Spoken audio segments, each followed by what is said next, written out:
क्या मुसलमान देश का प्रधानमंत्री बन सकता है? संविधान के तहत बन सकता है। क्या प्रैक्टिकली पॉसिबल है? मेरी तो ख्वाब है कि कोई मुस्लिम महिला इस देश की प्रधानमंत्री बने। ख्वाब है, लेकिन होता हुआ दिखता है आपको? नहीं, ख्वाब पूरे होंगे ना। आपको तो पहले ख्वाब देखना चाहिए। मानक साहब ने भी ख्वाब देखा होगा, कुछ बड़ा बनूंगा तो बने ना। ओके, देश का क्या कोई चीफ मिनिस्टर मुस्लिम हो सकता है? बहुत अरसे से हम ढूंढ रहे हैं, मिल नहीं रहा है। बन सकता है मगर कोई बनाना नहीं चाह रहे, इसलिए कि टिकट ही नहीं देते इलेक्शन लड़ने के लिए। जीतना तो दूर की बात। ओके, इस्लाम बड़ा या मुल्क? ओवैसी साहब, ये सवाल आपको नहीं लगता कि ये खादर खान का पुराना डायलॉग हो गया? वही पूछा जा रहा है, वही पूछा। अरे भाई, देश के संविधान में हमको और आपको इस बात की इजाजत दी गई कि आप फखर से अपने अपने समुदाय, अपने अपने रिलीजन पर चले। ओके, देश को ज्यादा किसने लूटा ओवैसी साहब, अंग्रेजों ने या मुगलों ने? अंग्रेजों ने। मुगलों ने तो यहां आकर यहीं रह गए, वो पैसा बाहर नहीं भिजाए। और जब मुगल थे, हाईएस्ट जीडीपी इस देश का कोई 20% था, या उससे बढ़ के ज्यादा याद नहीं आ रहा। वही ये कोई इसका कोई किताब में भी लिखा गया है जिक्र उसका। ठीक है, ओवैसी साहब, संविधान का सबसे बड़ा हत्यारा इस देश में आप किसे मानते हैं? जो पॉलिटिकल पार्टीज सत्ता में रही हैं और उन्होंने कॉन्स्टिट्यूशनल मोरालिटी, कॉन्स्टिट्यूशन को सामने रखकर काम नहीं किया, उसके स्पिरिट को सामने रखकर काम नहीं किया, उन्होंने संविधान को कमजोर किया। ओके, मुसलमानों का सबसे बड़ा दुश्मन इस देश में आप कौन सा नेता मानते हैं?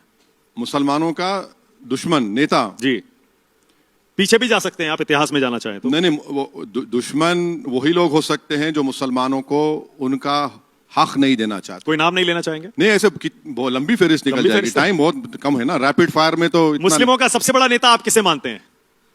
मुसलमानों का कोई नेता रहा ही नहीं।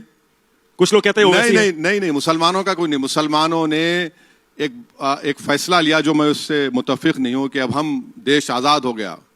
लखनऊ के उस मशहूर ग्राउंड में फैसला लिया गया था कि नहीं, अब मुस्लिम नेता नहीं होगा। आज आप देख लीजिए, हमारे मजहबी उलेमा हमारे जिम्मेदार हैं, हमारे सर के ताज हैं, मगर सियासी तौर पर हमने नेहरू से लेकर, फिर इंदिरा गांधी से लेकर, राजीव गांधी से लेकर, नरसिम्हा राव, पीवी नरसिम्हा राव, मुलायम सिंह, लालू, शरद पवार, सबको नेता माना। मगर आज जमीन पर क्या हकीकत है?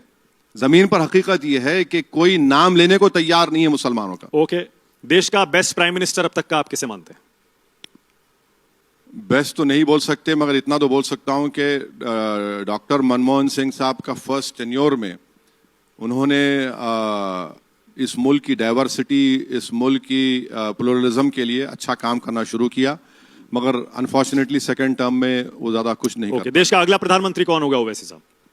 ये तो देश की जनता तय करेगी, आप और हम तय नहीं करेंगे। क्या राहुल गांधी पीएम मटेरियल हैं? ये देश की जनता तय करेगी, मैं क्या तय करूंगा। क्या असदुद्दीन ओवैसी पीएम मटेरियल हैं? बिल्कुल नहीं है। क्या असदुद्दीन ओवैसी सीएम मटेरियल है? बिल्कुल नहीं है।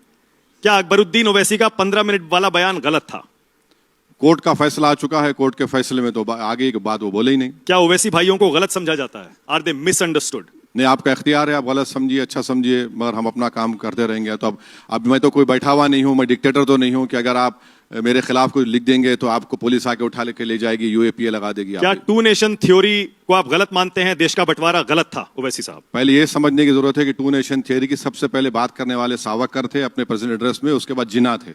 और अगर आज भारत में 18 करोड़ मुसलमान हैं, इसलिए हैं कि उन्होंने इन दोनों टू नेशन थ्योरी को रिजेक्ट किया। और भारत के संविधान के ऊपर जो उस वक्त के संविधान बनाने वालों ने हमको भरोसा दिलाया कि इस देश में आपका तहफ़्फ़ुज़ होगा, आपकी मज़हबी इबादत गाहों का हिफाजत होगी, आपको इक्वालिटी में हक मिलेगा, और हम इस देश में हैं और मैं कुछ नाम लूंगा ओवैसी साहब, कुछ नेताओं के। जो पहला शब्द आपके जहन में आता है आपको वो बताना है। नरेंद्र मोदी। इस मुल्क के नौजवानों को बेरोजगार बनाने का जिम्मेदार वो हैं। चीन 2000 स्क्वायर किलोमीटर कब्जा करके बैठ गया, उसके जिम्मेदार है। अमित शाह। यूएपीए को उन्होंने बहुत ही एक सख्त कर दिया, जिससे कई लोग आज जेलों में हैं। राहुल गांधी। मेरे को नहीं मालूम। अरविंद सही कह रहा हूं। अरविंद केजरीवाल।